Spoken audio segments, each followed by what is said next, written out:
शिवसेना आणि वंचित एकत्र लढली असती तर 35 जागा सहज जिंकल्या असत्या असा दावा वंचित बहुजन आघाडीचे अध्यक्ष प्रकाश आंबेडकरांनी दिला। एबीपी माझाच्या माझा कट्टा या विशेष कार्यक्रमात बोलताना त्यांनी हा दावा केला। वंचितच्या मवियातल्या समावेशाबाबत काँग्रेस आणि राष्ट्रवादी काँग्रेस हे दोन्ही पक्ष आधी नकारात्मक भूमिकेत होते, पण वंचित आणि शिवसेनेनं युती केल्यानं त्यांच्यावर दबाव आला असा दावा प्रकाश आंबेडकरांनी केला। महाविकास आघाडीतल्या मूळ 3 पक्षांमध्येच वादामुळे जागा वाटपाचं नक्की होत नसल्यानं आपण आता त्या चर्चेत नाही असं आंबेडकर म्हणाले।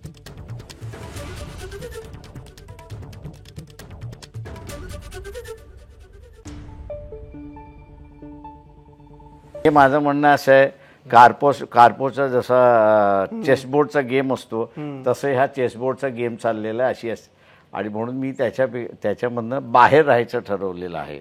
हा तुमचा अधिकृत निर्णय झालाय की आता आपण मविआमध्ये जाणार नाही?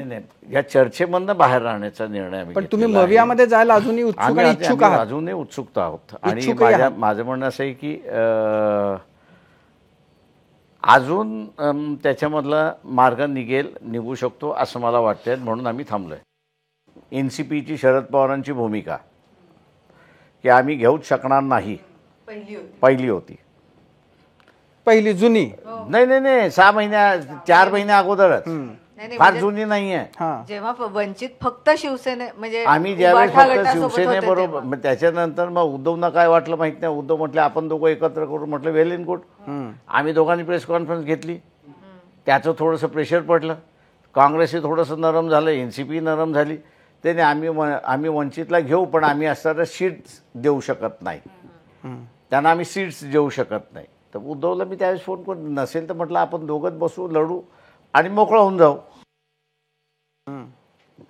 आणि मी उद्धवला त्यावेळेस एश्युअर केलं होतं की 30-35 जागा आपण सहज काढू, चिंता करायची गरज नाही आहे। तुम्ही दोघांनीच? पण उद्धव ठाकरे आम्ही दोघंही असतो, मी आजही स्टेटमेंट करतोय, शिवसेना आणि उद्धव ठाकरे, शिवसेना आणि मी, आम्ही जर लढलो असतो 30 ते 35 सीट्स आरामशीर आम्ही काढल्या असत्या। पण तुम्ही असं भूतकाळात का बोलताय? आजही मी सांगतोय की काँग्रेस बाहेर पडली आणि माझ्याबरोबर बसली तर तो फिगर पुन्हा मी गाठतो।